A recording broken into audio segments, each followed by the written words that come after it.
Good afternoon, Commissioners. Today I'd like to bring to your attention a potential fraud on an enormous scale happening in your county. There's now clear evidence of NASA using numerous methods to grossly mislead the public about astronauts being on the International Space Station. During interior ISS scenes from NASA's own live feed, the use of wires, harnesses, green screens, and virtual reality have been detected to achieve the appearance of a weightless environment. Examples of this include astronauts fading in and out of the screen, green screen glitches, grabbing objects that aren't really there, pulling on invisible wires, getting tangled in their harnesses, and even astronauts appearing out of thin air. This begs the obvious question.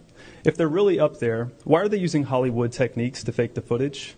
Now, unfortunately, I can't show you these clips in here today, but I will be sending them to you. Outside the International Space Station, during spacewalks, air bubbles have been recorded on numerous occasions. How is it possible for air bubbles to be present in the vacuum of space?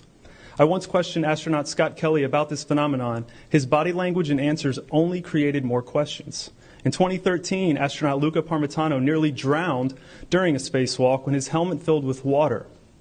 This happened again just last year. Air bubbles, helmets filling with water, and drowning. Are they in space or are they underwater? Now, what's really interesting is that they train for spacewalks in an underwater pool with a complete ISS replica. Now, surely they aren't filming these spacewalks in an underwater pool and then editing them to appear if they're in space, because that sure would be something, wouldn't it? I'm calling on the Brevard County Commissioners to open a full investigation into NASA's fraudulent practices and use of taxpayer dollars. It costs NASA $3 billion per year to operate the ISS, and if they don't have a darn good explanation as to why they're faking these videos, I and the public would like a darn good explanation as to where our tax money is going. And if they are indeed faking the funk, it is our duty to expose and eliminate this fraudulent and astronomically wasteful ISS program. And look, I know what you're all thinking. The NASA is part of the federal government, and you're just county commissioners. Even if what I'm saying is true, what can you do?